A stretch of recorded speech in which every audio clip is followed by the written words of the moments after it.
आप सभी का हार्दिक स्वागत है आज के इस कार्यक्रम में। हम आज फिर वही क्रम आरंभ करने वाले हैं जो कुछ दिनों से चला आ रहा है। आपको ज्ञात ही है कि हम बात कर रहे हैं राजस्थान विधानसभा के इस बार के चुनाव की, और चुनाव की ही नहीं बल्कि इस चुनाव की राजस्थान की जो सभी 200 सीटें हैं, विधानसभा सीटें, उनकी बात करने जा रहे हैं।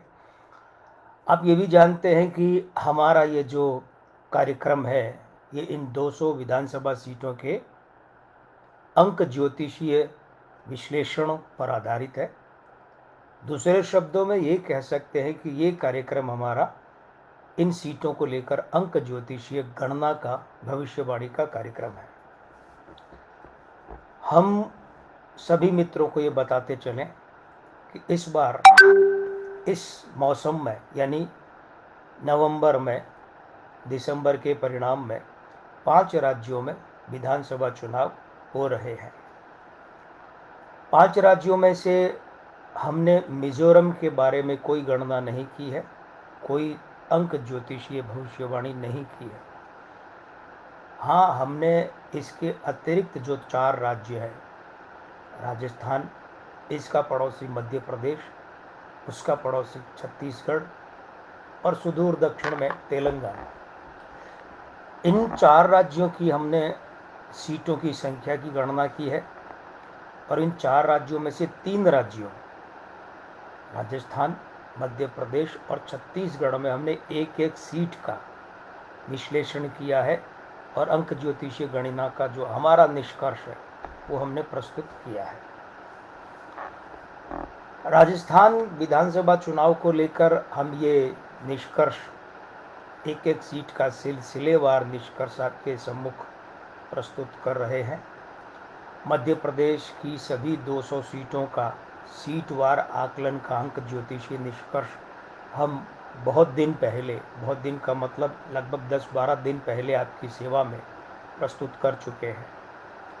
छत्तीसगढ़ की सभी 90 की 90 विधानसभा सीटों का आकलन हम आपके समक्ष प्रस्तुत कर चुके हैं। छत्तीसगढ़ का जो हमारे निष्कर्ष का परिणाम है, हमारी अंक ज्योतिषीय भविष्यवाणी का जो परिणाम है वो ये रह सकता है कि 52 सीटें भारतीय राष्ट्रीय कांग्रेस को मिल सकती हैं, 34 सीटें मिल सकती हैं भारतीय जनता पार्टी को, और इनके अलावा 4 सीटें जा सकती हैं अन्य के खाते में। मध्य प्रदेश की तस्वीर ये रह सकती है कि मध्य प्रदेश जो है वहाँ 127 सीटें जा सकती हैं भारतीय राष्ट्रीय कांग्रेस को, 92 सीटें जा सकती हैं भारतीय जनता पार्टी को, और शेष 11 सीटें इन दोनों के अलावा जो अन्य दल हैं, छोटे दल और निर्दलीय, उन्हें जा सकती हैं। राजस्थान का चुनाव परिणाम भी हम घोषित कर चुके हैं। ये तो यहाँ हम एक एक सीट की चर्चा कर रहे हैं, अन्यथा परिणाम हम घोषित कर चुके हैं। और ये तमाम जो गणनाएं, जो ज्योतिषीय भविष्यवाणियाँ हैं, ये 5 नवंबर को हमारे दोनों जो ब्लॉग हैं उन पर पोस्ट किए जा चुके हैं। कुछ मित्र हमारे साथ जुड़ जाए, फिर आज की चर्चा आरंभ करेंगे और उम्मीद करते हैं कि जल्दी ही मित्र हमारे साथ जुड़ें जिससे कि ये चर्चा आरंभ की जा सके। तो देखिए मित्रों, असल बात ये है कि हम जो चर्चा यहाँ कर रहे हैं, इस चर्चा में हमने अब तक कई जिलों की बातें कर ली हैं। इन जिलों में हमारे सामने जयपुर भी था, धौलपुर भी था, करौली भी थी, बारां भी था, कोटा भी था। हमारे सामने इनमें हनुमानगढ़ जिला भी था, उसकी भी बात कर ली, गंगानगर की भी बात कर ली, बीकानेर की भी बात कर ली थी। हम उदयपुर की भी बात कर चुके हैं, प्रतापगढ़ की बात कर चुके हैं, चित्तौड़गढ़ की सभी सीटों की बात कर चुके हैं, राजसमंद की 4 सीटों की बात कर चुके हैं। अब हमारे साथ बहुत कम ज़िले बचे हैं जिनकी हमें बातें करनी है। कुछ मित्रों की प्रतीक्षा और हो जाए, उसके बाद हम आगे बढ़ें। देखिए, हमने आपसे पिछली बार कहा था कि हम चर्चा करेंगे अगली बार, तो वो चर्चा होगी जैसलमेर, जालौर, सिरोही, डूंगरपुर, बांसवाड़ा की कुल 19 सीटों की। तो इसमें ये था कि जैसलमेर की 2 सीटें, जालौर की 5 सीटें, सिरोही की 3 सीटें, डूंगरपुर की 4 सीटें और बांसवाड़ा की 5 सीटें, कुल मिलाकर 19 सीटों की ये बात होनी थी। कल हम किसी आकस्मिक कार्यवश आपके साथ आ नहीं पाए और आकस्मिकता इतनी थी कि हम आपको सूचना भी नहीं कर पाए। तो ऐसी अवस्था में संभवतः आप लोग भ्रमित हो गए होंगे, इसलिए कल आपने प्रतीक्षा भी की होगी और हम जो है आपके साथ नहीं आ पाए। आज हमने थोड़ा सा परिवर्तन किया है कि हम जैसलमेर, जालौर, सिरोही, डूंगरपुर, बांसवाड़ा इनकी बजाय हम बात करेंगे जोधपुर की 10 विधानसभा सीटों की, बाड़मेर की 7 विधानसभा सीटों की। इनके अलावा यदि समय ने अनुमति दी तो हम पाली जिले की 6 विधानसभा सीटें, सभी 6 विधानसभा सीटों की बात भी करना चाहेंगे। आदरणीय मित्रों, आप हमारा कार्यक्रम नियमित रूप से देखते हैं, नियमित रूप से हमारे साथ आते हैं, तो ऐसे में हमारा दायित्व बनता है कि हम आपके लिए विशिष्टता का रूप रखें। और विशिष्टता के रूप में ये आवश्यक हो जाता है कि हम आपके लिए जो बात करें वो बात ऐसी तो हो कि जिसे आप कह सकें कि आपके लिए विशिष्ट है। देखिए, हमने पिछली दफ़ा जब बात की थी 15 नवंबर को, तो उदयपुर की 8 सीटों की बात की थी, प्रतापगढ़ की 2, राजसमंद की 4, चित्तौड़गढ़ की 5। आशु सिंह जी, मानवेंद्र सिंह जी, प्रेम कुमार, कपिल हर्ष जी, योगेश भास्कर जी और मीनाक्षी भल्ला जी, आपका हार्दिक स्वागत है। जय श्री राम। एक संक्षिप्ति के रूप में बात करते चलें कि उदयपुर की 8 सीटों का संभावित परिणाम क्या रह सकता था। गोगुंदा भाजपा, झाड़ोल कांग्रेस, खैरवाड़ा कांग्रेस, उदयपुर ग्रामीण अन्य, उदयपुर भाजपा, मावली कांग्रेस, वल्लभनगर कांग्रेस और सलूबर कांग्रेस। यानी कि 8 में से 2 भाजपा को, 5 कांग्रेस को और 1 सीट अन्य के खाते में जा सकती है हमारी गणना के मुताबिक। प्रतापगढ़ में 2 सीटें हैं, धरियावद और प्रतापगढ़, तो धरियावद कांग्रेस को मिल सकती है और जो प्रतापगढ़ जिले की खुद की नाम वाली सीट है वो अन्य के खाते में जा सकती है। चित्तौड़गढ़ में 5 सीटें हैं, कपासन कांग्रेस को, बेगू भाजपा को, चित्तौड़गढ़ भाजपा को, निम्बाहेड़ा भाजपा को और बड़ी सादड़ी भाजपा को। यानी कि कपासन के अलावा 4 सीटें भाजपा को और कपासन कांग्रेस को जा सकती है। 4-1 का स्कोर रह सकता है। राजसमंद में 4 सीटें, तो 4 सीटों में भीम भाजपा को, कुंभलगढ़ भाजपा को, राजसमंद भाजपा को और नाथद्वारा कांग्रेस को। यानी यहाँ स्कोर 3-1 रह सकता है, 3 भाजपा और 1 कांग्रेस। अब देखिए, आज जब हम बात करने बैठे हैं तो सबसे पहले हम जोधपुर से शुरुआत करते हैं, जोधाने से शुरुआत करते हैं। और जोधपुर की जो सबसे पहली सीट हमारे सामने है ये है फलौदी। फलौदी वैसे तो अपने सट्टा बाजार के लिए बहुत अधिक प्रसिद्ध है। फलौदी का सट्टा बाजार जो है, सट्टा भले ही चाहे अवैध हो कानूनी रूप से, लेकिन फलौदी का सट्टा बाजार पूरे विश्व में अपने सटीक गणना के लिए अहमियत रखता है। फलौदी सीट का विधानसभा क्रमांक 122 से 5 बना। ये 5 122 के 1 का परम मित्र है, वो उसका मित्र है। और ये 5 122 में जो 2 आए हैं ना, 2 चंद्रमा, उनका परम मित्र है। फलौदी का नामांक भी 2 बनता है। माने फलौदी बड़े ही नरम और कोमल स्वभाव और वृत्ति वाला ज़िला, अब ज़िला कहना पड़ेगा क्योंकि बना दिया गया है। अब नई सरकार आएगी तो वो ज़िला कायम रखेगी या न रखेगी वो दूसरी बात है, लेकिन फ़िलहाल कागज़ों में बना दिया गया। देखिए, ऐसा है, फलौदी वो ज़िला है कि यहाँ से मोहन छंगाणी एक वक्त में बड़े नेता हुआ करते थे, समाजवादी नेता, और वे विधायक बने थे और भैरव सिंह शेखावत जी के बड़े अच्छे मित्र हुआ करते थे। तो उन्हीं की संतति यहाँ इस बार मैदान में है और कांग्रेस के टिकट पर है प्रकाश चंद्र छंगानी। तो इनका चुनाव आयोग में नाम है प्रकाश चंद्र। भाजपा की तरफ से एक बार फिर से पब्बा राम बिश्नोई है। लेकिन खास बात क्या है, पिछली बार इनका नाम निर्वाचन आयोग में पब्बा राम था, उससे पिछली बार 13 में पब्बा राम बिश्नोई था, और उससे पहले 2008 में पब्बा राम था। तो ये नाम परिवर्तन से इनका अंक परिवर्तन भी होता रहता है।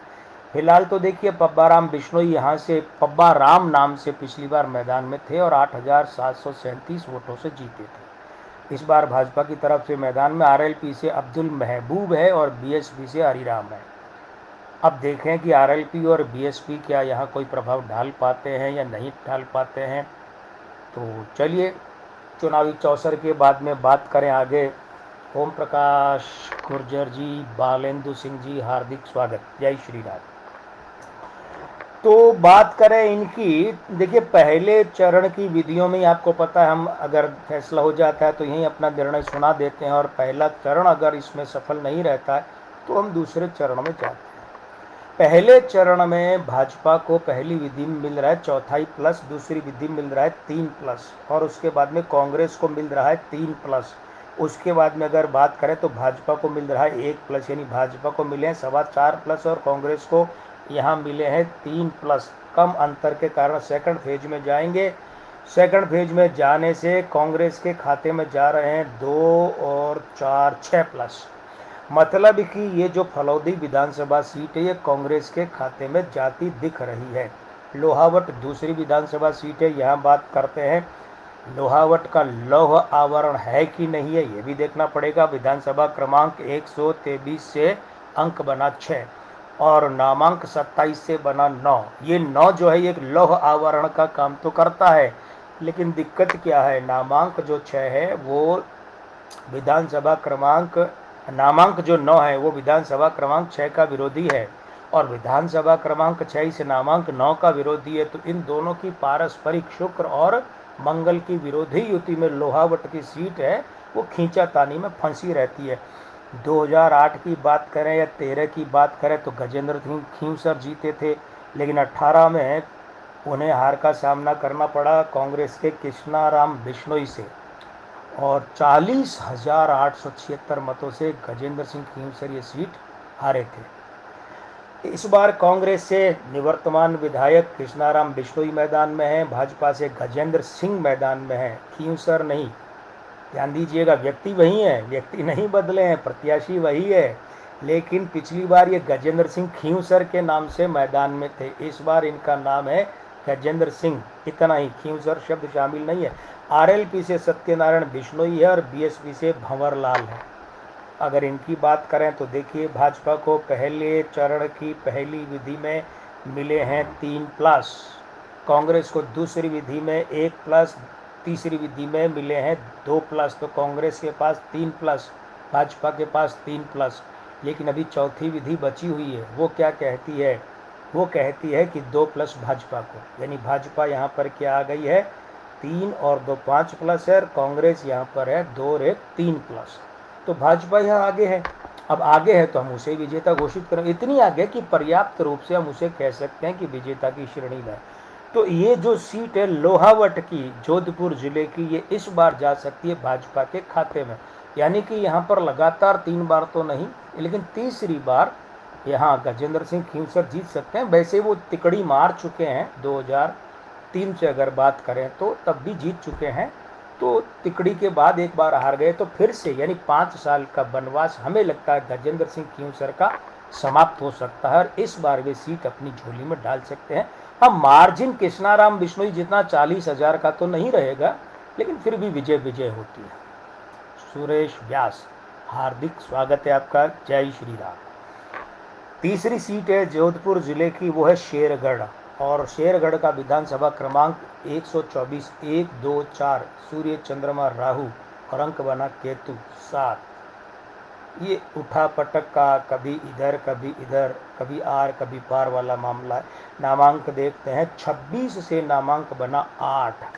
अब ये जो 8 है ये है शनि, और जो विधानसभा क्रमांक 7 है वो है केतु।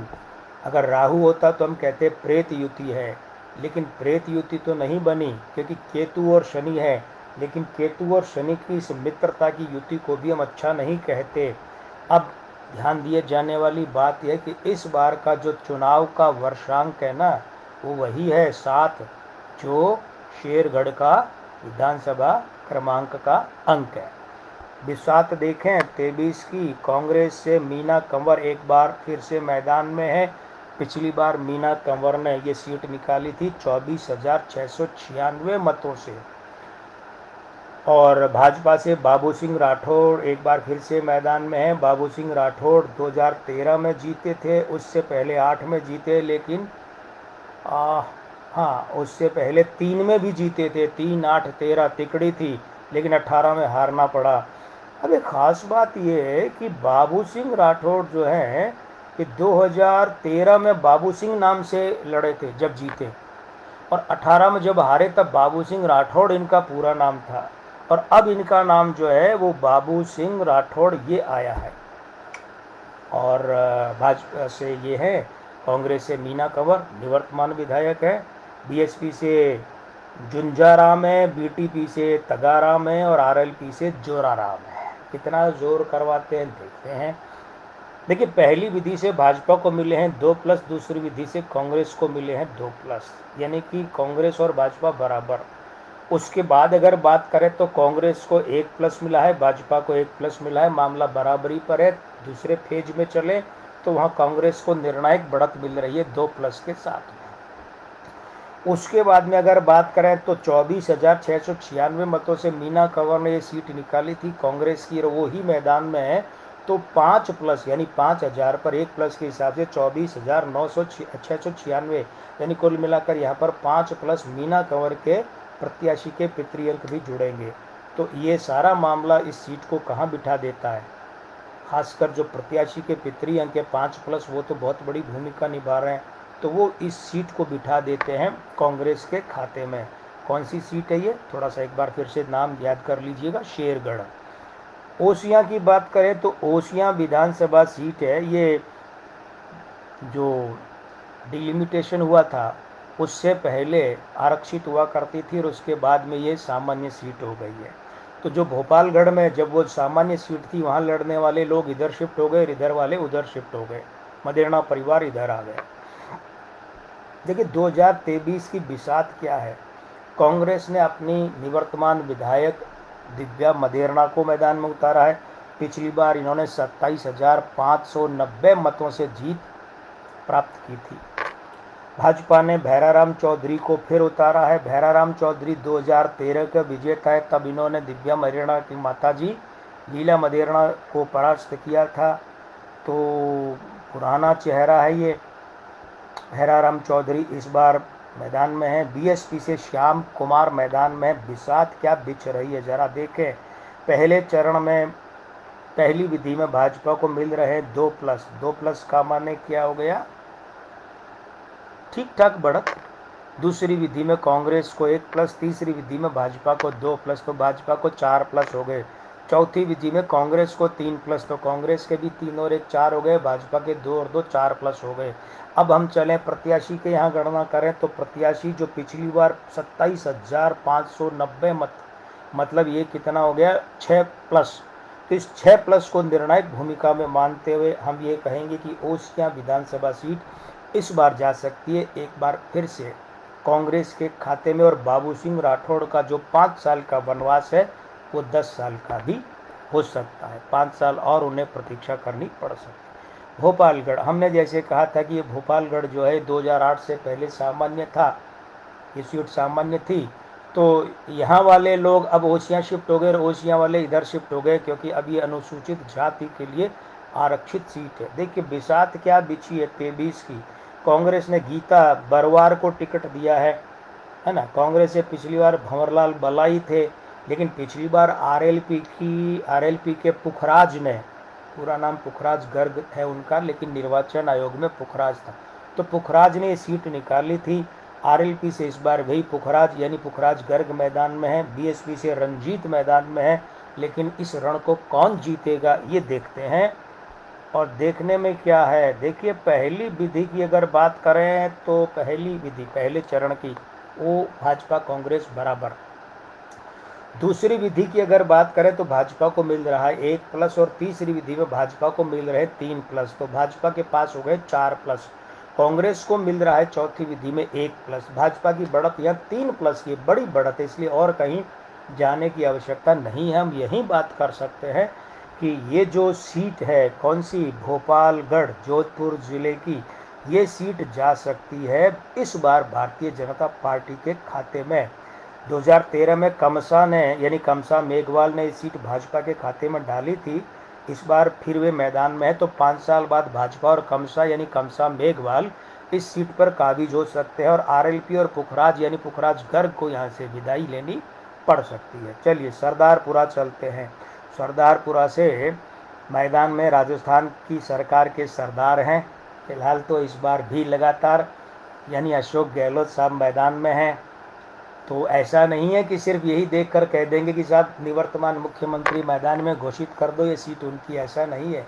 क्योंकि हमने आपसे पहले भी कहा था कि हम कभी चेहरे और नाम और पार्टियां देखकर कभी भी ऐसा प्रेडिक्शन या भविष्य कथन नहीं करते। उपेंद्र मिश्र भाई, जय सिया राम, जय गणतंत्र, आपका हार्दिक स्वागत है। मित्र, जय गणतंत्र की बात आई उपेंद्र मिश्र भाई ने की, तो एक बात याद आ गई है जो हर बार हम कहते हैं, लेकिन आज शुरू में मित्र कम थे इसलिए नहीं कही, अब कहते हैं कि देखिए हम हाथ जोड़कर ये निवेदन करते हैं कि हमारी ये जो गणना है, हम ऐसा कोई दावा नहीं करते कि 3 दिसंबर को यही परिणाम होंगे, यही आपको रिजल्ट मिलेगा, ऐसा कुछ नहीं है। और ये भी दावा नहीं करते कि हमारी ये भविष्यवाणी है ये कोई ब्रह्म वाक्य की तरह सर्व सत्य सिद्ध होगी। देखिए हम तो अंक ज्योतिष के विद्यार्थी हैं, तो जैसे सेफोलॉजिकल सर्वे होते हैं, ओपिनियन पोल होते हैं, उसी तरीके से हम आपके सामने अंक ज्योतिष का ये रूप रखना चाहते हैं कि जिस रूप के अंतर्गत हम ये गणना भी कर सकते हैं। और हाँ, ये भी बताते चले कि हम पिछले 20 वर्षों से ऐसा करते आ रहे हैं और हमारी सफलता का जो अब तक का प्रतिशत है वो 82.02% है। तात्पर्य ये है कि माँ बगलामुखी हमारी कृपा त्रयी और बाबा घोटे वाले, गुरुदेव देवरा बाबा, माँ हिंगलाजी भवानी, इन सब की कृपा है, आशीर्वाद है। लेकिन फिर भी कहते हैं कि यदि हमारे यहाँ आकलन का कोई भी किसी भी सीट का निष्कर्ष या भविष्यवाणी आपकी विचारधारा, आपके मन, आपके किसी निजी संबंध के विपरीत दिखती हो तो कृपया दिल पर मत लीजिएगा, बुरा मत मानिएगा। यह अंक ज्योतिषीय आकलन है, इसे इसी रूप में लीजिएगा। और इसके अलावा एक बात और कहें कि जैसे हम जो भविष्यवाणियाँ करते जा रहे हैं तो कई मित्रों के सुझाव मिलते हैं। हमारे एक प्रिय लाडले मित्र का सुझाव मिला, और बल्कि उनकी एक बात मिली कि आपने कोलायत से जो भविष्यवाणी की है, उस कोलायत की भविष्यवाणी में आपने जो अंशुमान सिंह भाटी जो भाजपा के प्रत्याशी है, उनकी जो जन्म दिनांक ली है वो गलत है, उनका ये कहना था। हमने उन्हें धन्यवाद दिया। तो मित्रों ऐसा है कि अंशुमान सिंह भाटी की जो जन्म दिनांक हमें मिली है, हम स्पष्ट कहें कि वो जो अगर जन्म दिनांक गलत है तो वहाँ परिणाम हमारे कहे अनुसार नहीं रहे, ये भी संभावना है। क्योंकि हमें तो जो जन्म दिनांक और जो विवरण मिले हम उनके आधार पर आपके सामने भविष्य कथन करते हैं। अगर जो आंकड़े हैं वो इससे भिन्न है तो परिणाम इससे भिन्न भी रह सकता है। तो ये हमारा प्रयास है। और एक और बात ये है कि कुछ मित्र ये कह रहे हैं कि भाई आप जो ये यहाँ घोषणाएं करते हैं, इन घोषणाओं को हम आगे काम ले लें क्या क्लिप बनाकर हमारे प्रत्याशी के समर्थन में? बिल्कुल ले सकते हैं, आप लीजिए, आपका अधिकार है, हमारा कोई कॉपीराइट नहीं है, हमें कोई आपसे रॉयल्टी नहीं। हमारी रॉयल्टी सिर्फ ये होगी कि आप नाम सहित आगे काम लीजिए कि देखिए अंक ज्योतिषी के रूप में फला आदमी ने किया है, तो अंक ज्योतिष समृद्ध होगी। उपेंद्र मिश्र भाई, गणना से राजतंत्र की संभावना को तलाशने का अद्भुत प्रयास, ये आप जैसे मित्रों की सराहना और प्रोत्साहन से ही संभव है। विपिन डागर भाई, नाजीर खान साहब, हार्दिक स्वागत, जय श्री राम। तो चलिए बात हो रही है सरदारपुरा की। राजस्थान की वर्तमान सरकार के सरदार अशोक गहलोत मैदान में है। भाजपा ने प्रोफेसर डॉक्टर महेंद्र सिंह राठौड़ को टिकट दिया। बिल्कुल नया नवेला चेहरा है, इनके नाम में प्रोफेसर भी जुड़ता है, इनके नाम में डॉक्टर भी जुड़ता है। पूरा नाम इनका निर्वाचन आयोग में है, बीएसपी से दलपत चौहान हैं। तो देखें क्या बिसात रहती है। देखिए भाजपा को पहली विधि में मिले हैं 2+ और दूसरी विधि में मिले हैं 2+ यानी 4+, यानी भाजपा का प्रत्याशी जो है यह अच्छा प्रदर्शन तो करेगा। उसके बाद में कांग्रेस को मिले हैं 2+ और चौथी में 2+, मतलब यहाँ मामला पहले फेज में बराबर। तो प्रत्याशी के पितरी अंकों में जाएंगे तो अशोक गहलोत की पिछली बार की विजय थी 45,597 मतों की, और हम कहते आ रहे हैं कि प्रत्याशी के पितरी अंकों में 5,000 वोट पर हम 1+ लेते हैं, तो यहाँ कितने हो गए 9+, 9 नहीं बल्कि 10+, नहीं 9+, हाँ 9+ हो गए। तो ये प्रत्याशी के जो पितरी अंक है वो यहाँ निर्णय करते हैं कि ये सीट एक बार फिर से अशोक गहलोत के पक्ष में जा रही है। ये ध्यान दीजिएगा, अगर यहाँ अशोक गहलोत जी के अलावा कोई और प्रत्याशी होता है तो संभवतः परिणाम दूसरे भी रह सकते थे, क्योंकि पार्टियों के तो अंक बराबर आ रहे हैं। अंतर किससे पड़ रहा है? प्रत्याशी के अंक से। तो अशोक गहलोत साहब इस बार फिर बड़ी धाकड़ जीत दर्ज करने जा रहे हैं सरदारपुरा जोधपुर जिले की सीट से। अब आइए जोधपुर नाम की सीट पर आ जाएं। विधानसभा क्रमांक 128, अंक बने 2। जोधपुर का अपना नामांक 33 से बना 6। अब देखिए सबसे बड़ी बात क्या है, ये जो जोधपुर है ना, ये जोधपुर नाम के जो अंक हैं 33 से 6, 3 3, 2 बृहस्पति से 1 शुक्र, तो दोनों बृहस्पति तो इस शुक्र के मित्र हैं, लेकिन ये शुक्र बृहस्पति है ना, दोनों उनका प्रबल विरोधी है।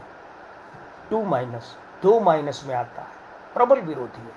अब नामांक भी यही है, और सीट अंक की बात करें तो राहत मिलती है। जोधपुर का जो विधानसभा क्रमांक है ना 2, 128 से 2, ये 2 क्या करता है, ये स्त्री को, परिवार को, सुकोमलता को सूचित करता है। तो पिछली बार यहाँ से 2018 में मनीषा पंवार जीती थी कांग्रेस की तरफ से, और पिछली बार अतुल भंसाली को भाजपा की तरफ से पराजय का सामना करना पड़ा था। अब यहाँ पर एक बात और देखिए कि उससे पहले 2013 में और 2008 में ये जो सीट निकाली थी ना, ये सीट निकाली थी कैलाश भंसाली ने, जिनका कल देहांत हुआ है, भाजपा के पूर्व नेता ना। 2 बार उन्होंने सीट निकाली, और ये अतुल भंसाली उन्हीं के भतीजे।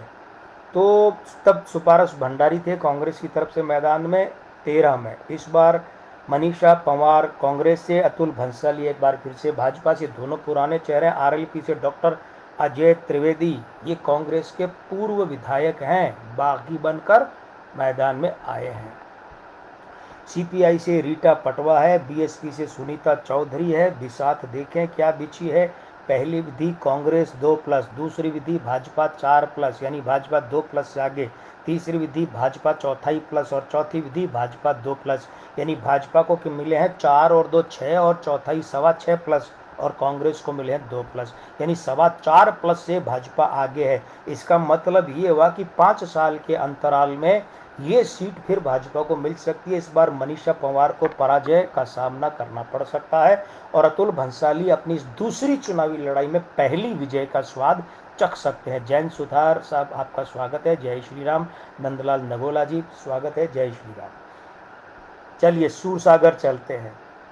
भाई हमारे पैतृक जिले बीकानेर शहर में भी सूरसागर है, लेकिन वो सूरसागर एक तलाई नुमा है, तालाब नुमा है, मानव निर्मित झील कहिए छोटी, लेकिन ये सूरसागर जोधपुर में एक विधानसभा सीट का नाम है, और यहाँ से लंबे समय से जीतती आ रही हैं, यहाँ से और पहले जोधपुर सीट से। उसके बाद यहाँ से सूर्यकांता व्यास जी, जिनको बड़े ही सुलभ तरीके से, प्रसिद्ध तरीके से कहा जाता था, इस बार वे मैदान में नहीं है। भाजपा ने देवेंद्र कुमार जोशी को उतारा है। इस सीट पर भी बवाल मचा था, टिकट काटा गया या हटाया गया नाम इसे लेकर भाजपा से।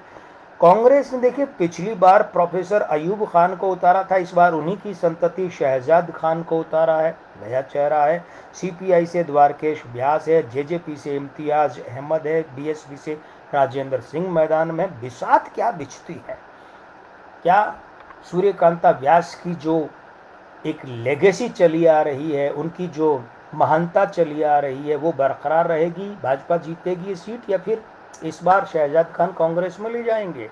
देखिए पहली विधि में भाजपा को 4+ मिला है, दूसरी विधि में भाजपा को 3+ मिले हैं, तीसरी विधि में भाजपा को 2+ मिले हैं, और चौथी विधि में भाजपा को 3+ मिले हैं। 8.25+ भाजपा को मिले हैं। कांग्रेस के खाते में तो जिले का 1 अंक जाए, दूसरे फेज में तो 2 प्लस हैं, जिसको हम इतना महत्व नहीं देते निर्णायक युति के बिना। तो इतने अधिक प्लस के साथ का मतलब ये है कि पिछली बार भाजपा और सूर्यकांता व्यास ने 5,763 मतों से सीट निकाली थी। इस बार उसका कई गुना, मतलब 3-4 गुना, 15-20 हजार, 21-22 हजार मतों से सीट भाजपा जीत सकती है। जोधपुर जिले की सूरसागर सीट। लूणी में आ जाते हैं। लूणी विधानसभा सीट का नाम अपनी प्रसिद्ध नदी के नाम पर रखा गया है।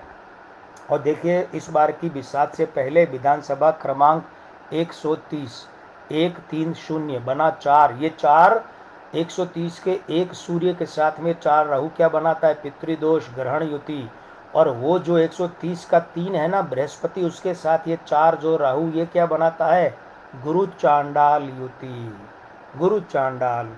और इस लूणी का विधानसभा नामांक क्रमांक के बाद में जो नाम है, नामांक है 15 और अंक बना 6। इस बार की बिसात देखें तो कांग्रेस से महेंद्र बिश्नोई एक बार फिर मैदान में। महेंद्र बिश्नोई जो हैं वो पिछली बार के विधायक है, यानी निवर्तमान विधायक है कांग्रेस के। और महेंद्र बिश्नोई जो हैं ये अगर देखा जाए तो दूसरा चुनाव लड़ रहे हैं वैसे पूर्ण रूपेण में। भाजपा से जोराराम पटेल मैदान में है। यहाँ हमारे एक मित्र आए थे, कोई पटेल थे, शायद मांगीलाल या ऐसा कुछ था। उन्होंने कहा था कि आप लूणी की बात बताइएगा, और हमने कहा था लूणी की बात करेंगे तब आप आइएगा। जोगाराम पटेल मैदान में है। और जोगाराम पटेल भाजपा के लिए कोई नया चेहरा नहीं है। ये चेहरा जो है वो 2008 से तो लगातार है ही। तो वे राम सिंह बिश्नोई के सामने लड़े, उनकी पत्नी अमरी देवी को परास्त किया, मलखान सिंह की माता जी को। उसके बाद में अगली पीढ़ी में यहाँ परास्त किया उन्होंने, बल्कि चुनाव लड़े, क्षमा कीजिएगा, चुनाव लड़े लेकिन परास्त हो गए महेंद्र बिश्नोई से। आरएलपी से बद्रीलाल है, बीएसपी से राजू राम है। राजू राम से याद आया, राजेंद्र जोशी जी जुड़ चुके हैं, जय श्री राम, स्वागत है। एडवोकेट विनोद शर्मा जी, आपका भी स्वागत है, जय श्री राम। पहले चरण की पहली विधि में कांग्रेस 2 प्लस, दूसरी में 3 प्लस, कुल मिलाकर कितने हो गए? 5 प्लस कांग्रेस के। बड़ी बढ़त है ये भाई। अब आगे देखिए क्या रहता है। तीसरी विधि में भाजपा 2 प्लस, चौथी विधि में भाजपा 2 प्लस, सिर्फ 4 प्लस, वो 5 प्लस, 1 प्लस। जहाँ देखा जाए तो वहाँ 1 प्लस भी बड़ा होता है, और कहीं कहीं पर 2 प्लस भी मायने नहीं रखते। वो निर्भर करता है कि सारे कितने प्लस बने हैं। तो यहाँ हम कह सकते हैं, हाँ एक बात और है, अगर जिले के वहाँ अंक में जाएं तो जिले के अंक में कांग्रेस को मिलते हैं 2 प्लस, और प्रत्याशी के खाते में जाएं तो 2 प्लस मिलते हैं, क्योंकि यही महेंद्र बिश्नोई पिछली बार 9,157 मतों से जीते थे। तो 2 प्लस प्रत्याशी के भी जोड़िए आप, पितरी अंक। तो ये सीट जो है, कौन सी सीट? लूणी विधानसभा सीट जोधपुर जिले की एक बार फिर से कांग्रेस के खाते में जा सकती है। बिलाड़ा की बात करते हैं। बिलाड़ा विधानसभा क्रमांक 131 से 5 बना, नामांक 10 से 1 बना। ये 10 जो है ये सौभाग्य चक्र के विजेता का होता है। लेकिन देखते हैं इस बार सौभाग्य चक्र किसका वर्ण करता है। कांग्रेस से मोहनलाल कटारिया, पर उनका निर्वाचन आयोग में नाम मोहनलाल है, वे मैदान में है।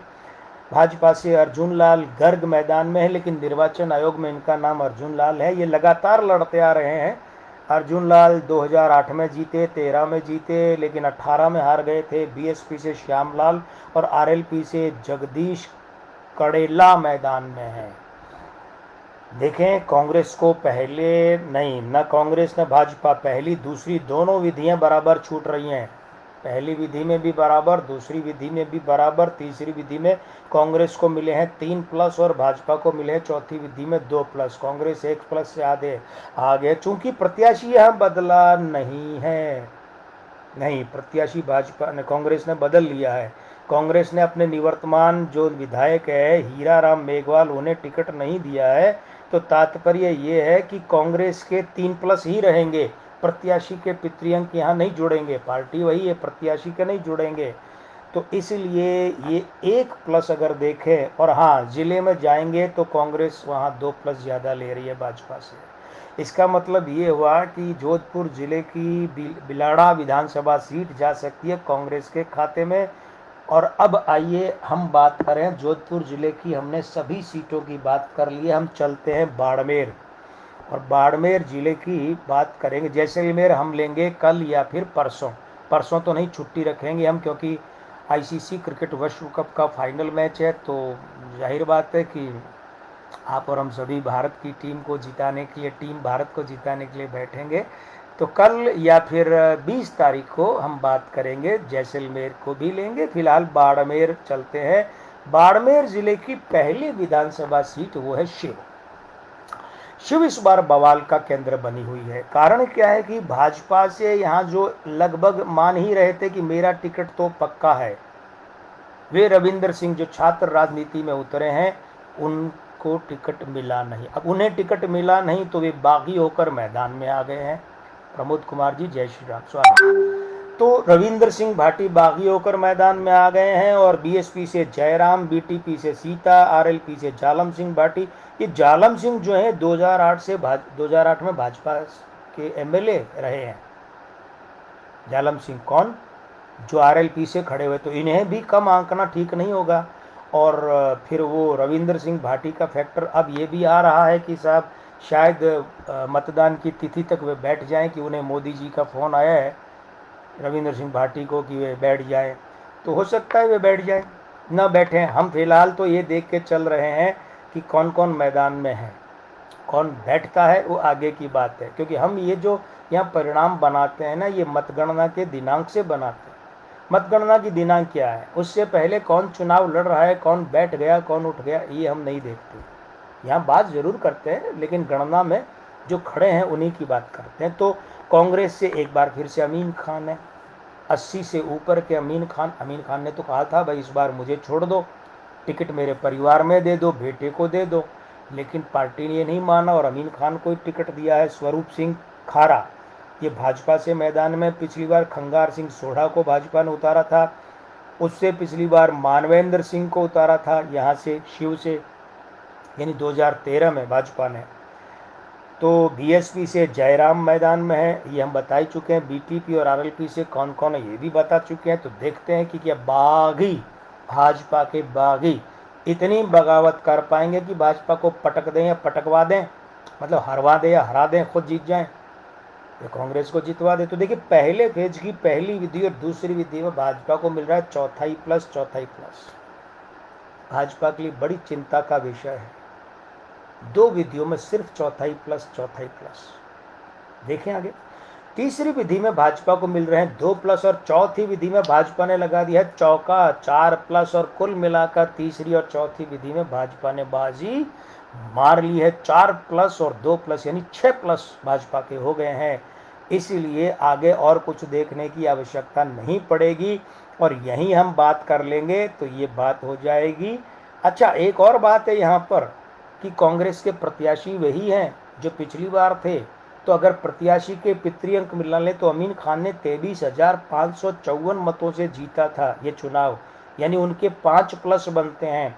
तो अमीन खान के अगर हम विधायक के पितृ सत्ता के अंक देखें तो भी कांग्रेस के 5+ और भाजपा के कितने हो गए, 6.25+, तब भी भाजपा आ गए है। यानी कि इस बार शिव विधानसभा सीट जो है वो जा सकती है भाजपा के खाते में। और वैसे भी मित्रों, अगर देखा जाए ना तो इस सीट की प्रवृत्ति क्या है, ये जब भाजपा में सत्ता आती है तो भाजपा के साथ रहती है, जब कांग्रेस सत्ता में आती है तो कांग्रेस के साथ रहती है। तो ऐसे भी सीट की प्रवृत्ति भी वही है, एक के बाद एक। चलिए बाड़मेर की खुद की बात करें। विधानसभा क्रमांक 135 से बना 9 मंगल, और नामांक जो है वो 16 से बना 7। तो ये 7 जो है इसका वो 9 विरोधी है, यानी विधानसभा नाम का जो अंक है 7, विधानसभा क्रमांक का अंक 9 इसका विरोधी है, और ये एक स्त्री अंक है 7। तो देखते हैं क्या रहता है। मेवाराम जैन यहाँ 2008 से अपना परचम लगातार फहराए। उससे पहले तगाराम चौधरी 2003 में भाजपा से जीते थे। तो मेवाराम जैन 8 में, 13 में, 18 में लगातार कांग्रेस से जीते और इस बार फिर मैदान में है। भाजपा ने टिकट दिया है दीपक कड़वासरा को, बीएसपी ने हरखाराम मेघवाल को। भाजपा की जो पहले विधानसभा चुनाव 2013 में लड़ चुकी है और चौधरी गंगाराम की पोती डॉक्टर प्रियंका चौधरी ये मैदान में है बागी के रूप में, भाजपा की बागी के रूप में। आम आदमी पार्टी से भगवान सिंह और आरएलपी से जोगाराम डूडी ये मैदान। चलिए बात करते हैं कौन जीत सकता है।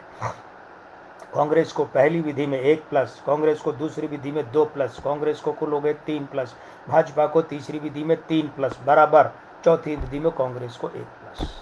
कांग्रेस 1+ से यहाँ भाजपा से आगे है।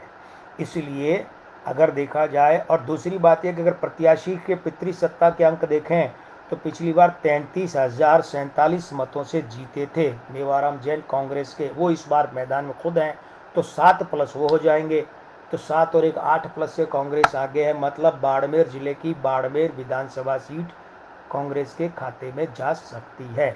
चलिए बात करते हैं बायतू की। बहुत से मित्रों का ये कहना था बायतू में इस बार क्या रह सकता है, क्योंकि बायतू में इस बार जो है 2018 के विजेता हरीश चौधरी वे मैदान में है, और आरएलपी से उम्मीदवार राम बेनीवाल मैदान में है। भाजपा ने बालाराम मूंढा नहीं मूंढा DH मूंढा को टिकट दिया है, क्योंकि हमारे यहाँ डी और DH में डी के 4 अंक होते हैं और DH में 4 और 5 9 हो जाते हैं। पहली विधि में भाजपा को 2+, दूसरी विधि में भाजपा को 1+, भाजपा को कुल हो गए 3+, तीसरी विधि में बराबर, चौथी विधि में भाजपा को चौथाई प्लस। भाजपा के पास बढ़त कितने की है, 3.25+ की बढ़त है कांग्रेस पर।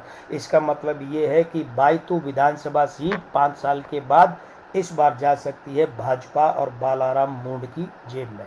बालाराम मूंढ पहली बार जीतेंगे, लेकिन भाजपा 5 साल बाद फिर से जीतती दिख रही है। बाड़मेर चले पचपदरा विधानसभा सीट की बात करें, पचपदरा को जिला बना दिया गया, और अब ये जो जिला बना दिया गया इस जिले में, हालांकि अब वो सारा अभी कुछ सेटअप बना नहीं है, बन रहा है, लेकिन इस जिले बनाने का श्रेय मदन प्रजापत कांग्रेस के ले पाते हैं या नहीं, चलिए इस बात को आगे करते हैं। मदन प्रजापत लगातार मैदान में बने हुए हैं।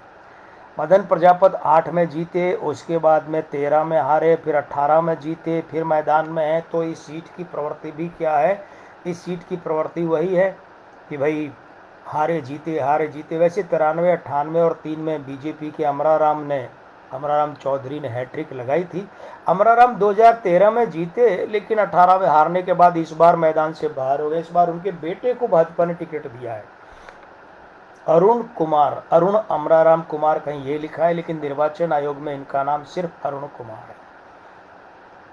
चलिए बात करते हैं इस बार क्या रह सकता है। लेकिन अन्य लोगों की बात करें, कांग्रेस से मदन प्रजापत है ही। आपको याद होगा मदन प्रजापत वो व्यक्ति हैं जिन्होंने ये शपथ ली थी कि जब तक इसको पचपदरा को जिला नहीं बनाएंगे, मैं पाँव में जूते चप्पल नहीं पहनूंगा, यानी कि पदस्त्राण नहीं पहनूंगा।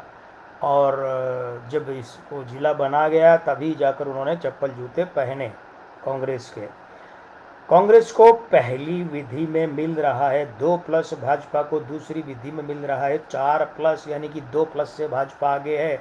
तीसरी विधि में भाजपा को मिल रहा है 4+, और चौथी विधि में भाजपा को मिल रहा है 1+, यानी भाजपा को मिले हैं 4 और 1 5+, और चौथाई यानी 5.25+, और कांग्रेस को मिला है 2+। मतलब ये है कि हमारे गणना के अनुसार, हमारी भविष्यवाणी के अनुसार पचपदरा को जिला बनवाने का कोई श्रेय, कोई लाभ जो है वो मदन प्रजापत और कांग्रेस को मिलता नहीं दिख रहा है। हमें लगता है कि मदन प्रजापत को 5 साल बाद हार का सामना करना पड़ सकता है, और अमराराम की जगह उनके पुत्र अरुण कुमार अमराराम जो है वे भाजपा के विजय रथ को फिर से पटरी पर ला सकते हैं। पटरी की जहाँ तक बात आई मित्रों, तो देखिए एक बात हम आप लोगों से हमेशा निवेदन करते हैं, इस कार्यक्रम के माध्यम से अभी फिर कर रहे हैं। देखिए हम ये जो बात यहाँ रख रहे हैं ना, ये बात अंक ज्योतिषीय गणना पर आधारित है। हम हमेशा कहते हैं कि देखिए अंक ज्योतिषीय गणना एक ज्योतिषीय विधि विधान का स्वरूप है। और दूसरी बात यह है कि जिन बंधुओं को लगता है कि वे अपने किसी शुभचिंतक जो चुनाव लड़ रहा है या जो चुनाव लड़ रहे हैं, उन्हें लगता है कि वह अपने लिए इसमें जीतने की संभावनाएं तलाशें, या अगर हमने जीतने का कहा है तो वे उसको और प्रबल करें। अगर वे ऐसा करना चाहते हैं तो सीधी सी बात यह है कि उन्हें चाहिए कि वे माँ बगलामुखी की शरण में आएं, विचित्र हनुमान जी की शरण में आएं, माँ बगलामुखी के अनुष्ठान करवाएं, विचित्र हनुमान जी के अनुष्ठान करवाएं, हवन अनुष्ठान करवाएं। क्योंकि देखिए माँ बगलामुखी और विचित्र हनुमान जी ये जो हैं, ये इनकी अगर कृपा हो जाए तो उसके बाद में किसी भी व्यक्ति के लिए कुछ भी पा जाना कोई असंभव नहीं है। क्योंकि इनका आशीर्वाद हमारी हर ज्योतिषी गणना, और हमारी ही नहीं, हर ज्योतिषी की ज्योतिषीय गणना से ऊपर होता है। तो इसलिए हम हमेशा यही कहते हैं कि हम तो मात्र ज्योतिष के सेवक हैं, विद्यार्थी हैं। इस वजह से इतनी सी बात कर रहे हैं और ये हम रख रहे हैं आपके सामने। लेकिन आपको चाहिए कि आप अपने किसी भी शुभचिंतक की अगर बात हो तो उसे ये सलाह दें, परामर्श दें। और चलिए हम जो बात हैं वो अब आगे करने जा रहे हैं। ये बात है हमारे सामने बाड़मेर जिले की, ये विधानसभा सीट आ गई है और ये है सिवाना। अंग्रेजी में लिखेंगे सिवाना हो जाएगा। सिवाना का जो नामांक है ये है 17 से बना 8 है, 17 से 8। और जो विधानसभा क्रमांक है ये 138 से बना है और 138 से भी क्या बना है, 3 बना है। तो देखिए 138 से 3 बनने का मतलब ये हुआ कि 3 बृहस्पति है, 1 सूर्य है, फिर 3 बृहस्पति, फिर 8 शनि है। तो ये जो अंक है, ये अंक सिवाना के 17 से जो 8 बना उसके साथ मित्रता बनाता है। अब कैसी कितनी मित्रता बनाता है जरा इसकी बात करें तो देखिए 2023 में सिवाना से कभी भाजपा ही रहे। अब जो मानवेंद्र सिंह कांग्रेसी हैं पिछले 5 वर्षों से, ये उनके लिए ये मैदान में है। यहाँ पर थोड़ा सा यहाँ तकनीकी व्यवधान आ गया है, इसलिए हम आपसे क्षमा चाहेंगे। तकनीकी व्यवधान हम दूर कर रहे हैं, हम दूर कर रहे हैं तकनीकी विधान। सिवाना विधानसभा सीट हमारे साथ हैं और सिवाना, एक मिनट, मानवेंद्र सिंह ने इस बार टिकट मांगा था, वो सीट थी जैसलमेर, और जैसलमेर सीट से इन्हें टिकट नहीं दिया गया पार्टी द्वारा। नतीजे में इन्हें टिकट दिया गया है सिवाना से। लीजिए हमारे सामने सिवाना विधानसभा सीट आ गई है। इसमें कांग्रेस से मानवेंद्र सिंह है, भाजपा से हमीर सिंह हैं, पूरा नाम उनका हमीर सिंह भायल है, लेकिन निर्वाचन आयोग में हमीर सिंह 2008 में भी मैदान में थे, 13 में भी मैदान में थे, 8 में इन्होंने 13 और 18 में मैदान में थे, 13 और 18 में इन्होंने सीट निकाली थी। तो हमीर सिंह यहाँ से 957 मतों से जीते हुए हैं, निवर्तमान विधायक है। आरएलपी ने महेंद्र कुमार को टिकट दिया और बीएसपी ने सुजाराम को टिकट दिया है। देखिए पहली विधि, पहले फेज की भाजपा को मिल रहा है 2+, दूसरी में कांग्रेस को 1+, तीसरी में भाजपा को मिल रहे हैं 2+, तो भाजपा के पास कुल हो गए 4+ और कांग्रेस के पास 1+, और चौथी विधि में भाजपा के पास चौका लगाने से सीधे ही 4+ आ गए, यानी भाजपा के पास हो गए 4, 2 6 और 2 8+, और कांग्रेस के पास 1+। इसीलिए हम जो हमीर सिंह का जो प्रत्याशी का पितृ सत्ता के अंकों का मामला है वो देखेंगे ही नहीं, जाने की ज़रूरत नहीं है वहाँ पर, यहीं पर निर्णय हो जाता है। भाजपा अच्छी खासी बढ़त ले रही है। तो पिछली बार यानी 2018 में हमीर सिंह भायल ने निर्दलीय बालाराम से ये सीट निकाली थी 957 मतों से।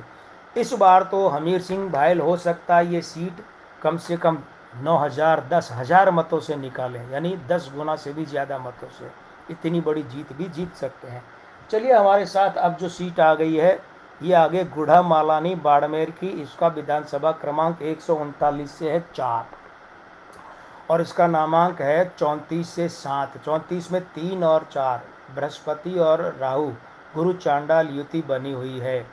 और इस सीट का जिले में जो अंक है वो है 6, छठे नंबर की सीट है। इस बार की बिसात क्या बिछी है देखें। इस बार की बिसात बड़ी विचित्र है। कर्नल रिटायर्ड सोनाराम चौधरी, ये कांग्रेस में लंबे समय रहे, फिर भाजपा में आ गए, एक बार भाजपा से सांसद रहे, उसके बाद फिर कांग्रेस में आ गए हैं। इस बार कांग्रेस ने अंतिम समय पर इन्हें अपने साथ मिलाते हुए यहाँ से कौन सी सीट है ये, गुढ़ामाला ने यहाँ से टिकट दिया है। और भाजपा ने कृष्ण कुमार यानी के बिश्नोई को मैदान में उतारा है। ये लादूराम बिश्नोई के पुत्र हैं। लादूराम बिश्नोई 2018 में हारे थे, 2013 में जीते, और वसुंधरा राजे सरकार में ये ऊर्जा सलाहकार भी रहे हैं। 2003 से जो सरकार वसुंधरा जी के यहाँ उनकी जो बनी थी उसमें है। तो इस बार में टिकट जो है वो लादूराम बिश्नोई की अगली पीढ़ी में चला गया है। बीएसपी से महेंद्र कुमार मैदान में है, लेकिन मैदान मारेगा कौन, जरा ये देखें। हाँ, यहाँ से हेमाराम चौधरी कांग्रेस के जो हैं वे निवर्तमान विधायक हैं, लेकिन अब कुछ दिनों बाद नहीं रहेंगे, क्योंकि इस बार वे चुनाव नहीं लड़ रहे हैं। उन्होंने बहुत पहले कह दिया था कि मुझे बख्श दो, मैं चुनाव नहीं लड़ना चाहता। तो इसलिए उनके जो पितरी अंक हैं वो काम नहीं आएंगे, प्रत्याशी हैं ही नहीं। चलिए, पहली विधि में कांग्रेस को 1+ मिला है, बढ़त मिल गई है, जरा सी ही सही। कांग्रेस को 1+, भाजपा को 3+, 3 नहीं 4+। कांग्रेस को 1+, भाजपा को 4+। भाजपा को दूसरी विधि में 2+ मिले हैं, और चौथी विधि में नहीं, एक बार फिर से देखिए। कांग्रेस को पहली विधि में मिला है 1+, दूसरी विधि में भाजपा को मिले हैं 4+, तीसरी विधि में भाजपा को मिले हैं 2+, यानी भाजपा के हो गए 4 और 2 6+। चौथी विधि में भाजपा को मिले हैं 1 2 3 4 5+, यानी भाजपा को मिले हैं 11+ और कांग्रेस को मिला है 1+।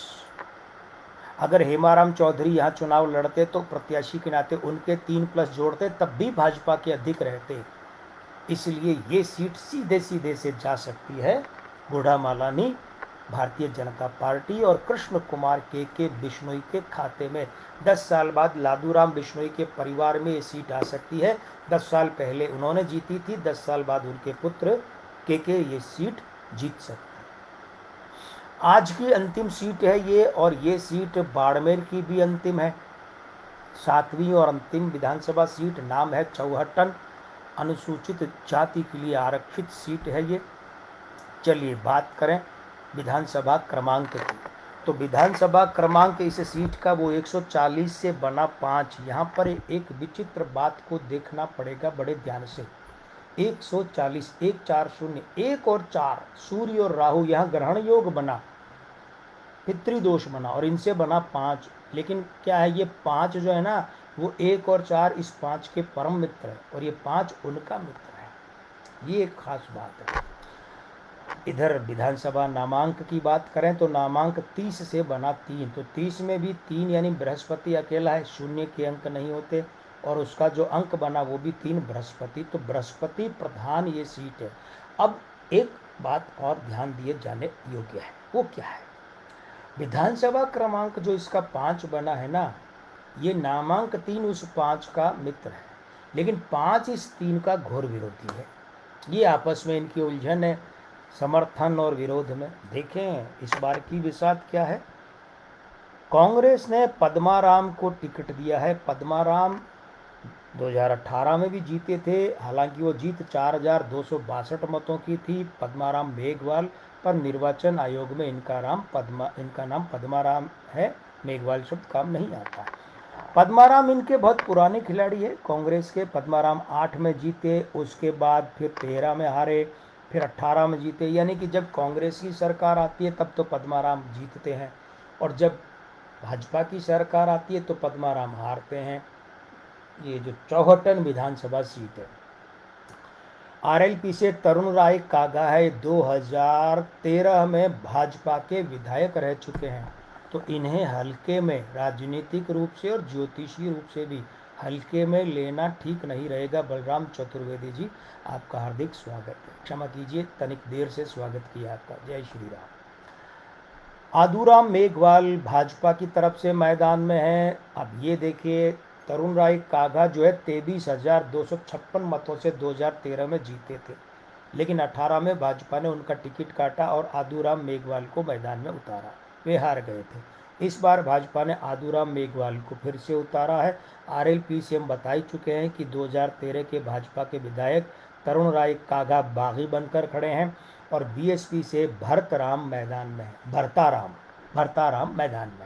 कौन मैदान मारेगा? भाजपा। पहले पेज की पहली विधि भाजपा को 2+, दूसरी विधि भाजपा को 2+, तीसरी विधि कांग्रेस को 3+, भाजपा 4+, अब तक कांग्रेस 3+, चौथी विधि देखें वो किसके पक्ष में? भाजपा 2+, तो भाजपा कुल कितनी हो गई? 2, 2 4 और 2 6+, और कांग्रेस 3+। मतलब ये है कि ये जो 54 विधानसभा सीट है बाड़मेर जिले की 7वीं और आखिरी विधानसभा सीट, ये जा सकती है भारतीय जनता पार्टी के खाते में।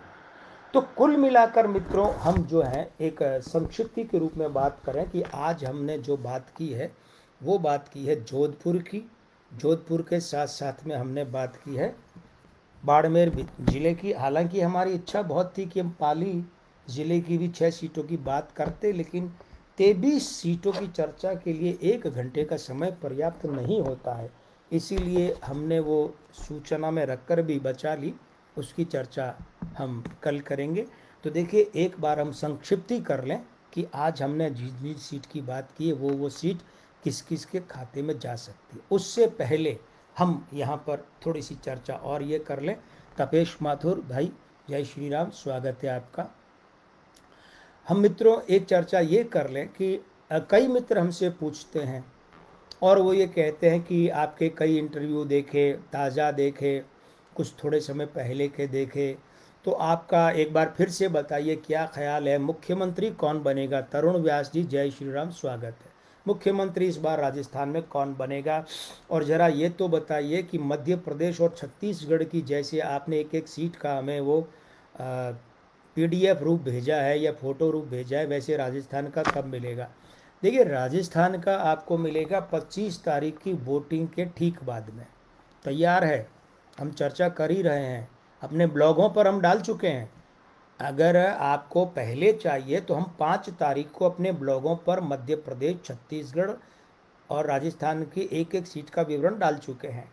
लेकिन यहाँ एक बार बात कर लें तो उसके बाद में 25 तारीख को जैसे ही वोटिंग ख़त्म होगी, आप सबके मोबाइल पर जो हमसे जुड़े हैं वैसे जैसे मध्य प्रदेश और छत्तीसगढ़ का आपको अब तक मिला है, आपको विवरण मिल जाएगा एक एक सीट का।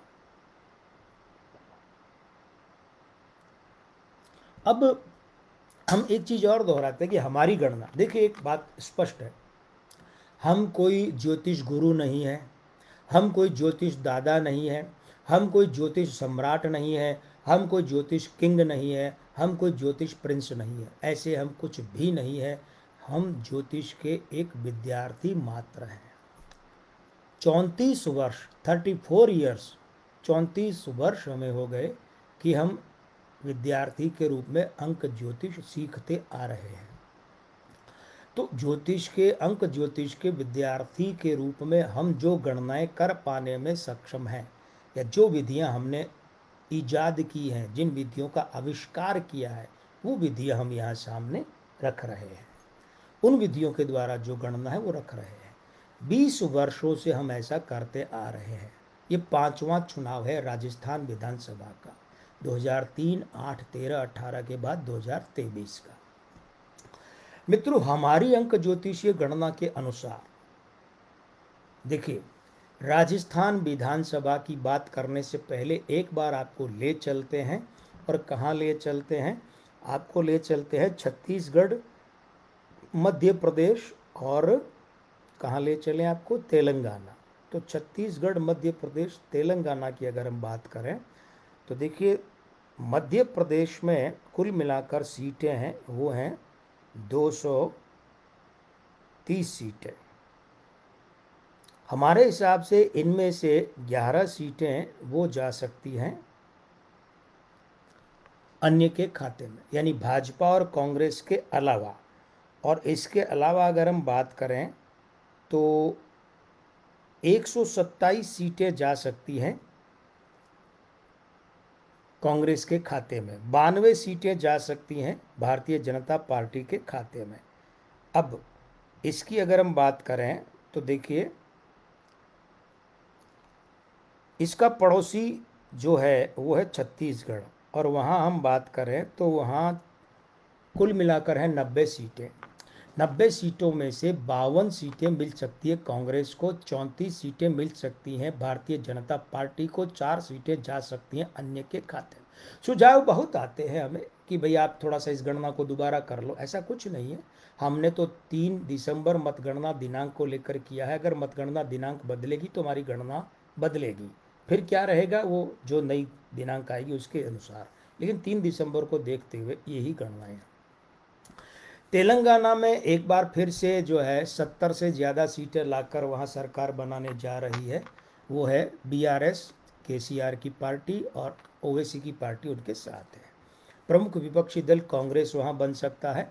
इसकी सीटों की संख्या अभी हम इसमें खोज रहे थे फाइल्स में, लेकिन फाइल्स मिलने में देरी हो रही है तो आप बोर हो जाएंगे, इसीलिए एक एक सीट का बता नहीं पाए हैं, ब्लॉग पर हमारे है। राजस्थान में भारतीय जनता पार्टी को मिल सकती हैं 110 सीटें और कांग्रेस को मिल सकती हैं वो हैं 80 सीटें, 10 सीटें जा सकती है अन्य के खाते में। ये यहाँ का समीकरण। अब देखिए, कई मित्र प्रश्न करते हैं कि यहाँ का मुख्यमंत्री कौन बन सकता है। हम अपनी बात दोहरा देते हैं, हम बार बार वही बात कहते आ रहे हैं। देखिए ध्यान रखिएगा, वही बात कहते आ रहे हैं कि आप गणना कीजिए। ओम बिरला, ओम माथुर, राजेंद्र सिंह राठौड़, अर्जुन राम मेघवाल और गजेंद्र सिंह शेखावत, सतीश पूनिया, गुलाबचंद कटारिया, राज्यवर्धन सिंह, दिया कुमारी और वसुंधरा राजे सिंधिया, वसुंधरा राजे। ये जो 10 लोग हैं, इन 10 लोगों में अगर अंकों की यानी ग्रहों की बात करें तो सबसे ज़्यादा मजबूत अंक है वे हैं वसुंधरा राजे जी के। अब बताइए इस बात को ज्योतिष के फलित रूप में क्या कहेंगे कि इन लोगों में अगर कोई मुख्यमंत्री बनने की दौड़ में सबसे आगे है या बन सकता है तो नाम किसका है? वसुंधरा राजे जी का। हाँ, अब अगर इन 10 के अलावा कोई ऊपर से पैराशूट आ जाए, उसे कुदा दिया जाए तो वो हमें क्या पता हम किस किस की गणना करें। इतने लोगों की गणना में वसुंधरा जी के अंक सबसे भारी है, इसलिए निश्चित रूप से अगर इन लोगों में से कोई मुख्यमंत्री बनता है तो हमारी गणना के अनुसार मुख्यमंत्री की दौड़ में सबसे आगे वसुंधरा राजे सिंधिया है। और मित्रों, आज समय हो चला है, हमारे साथ कल रहिएगा और कल जब हम आपके साथ रहेंगे और बातें करेंगे तो निश्चित रूप से हम बात करेंगे, उसमें आप ये भी देखिएगा कि ज़िले कौन से शामिल होंगे हमारे, जालोर, सिरोही, डूंगरपुर, बांसवाड़ा। ठीक है, ये कुल 17 सीटें होंगी और इनमें हम कोशिश करेंगे कि पाली की 6 सीटें भी शामिल कर लें, अन्यथा एक आध ज़िले को हटाकर ये हमारे साथ रहेंगे। कल रात को 9 बजे आपसे मिलते हैं और परसों यानी कि 19 नवंबर को आईसीसी क्रिकेट विश्व कप के फाइनल में भारत पहुंचा है, हमारी टीम पहुंची है, उस कारण से उस दिन अवकाश रहेगा। मिलते हैं कल रात को 9 बजे। जय श्री राम।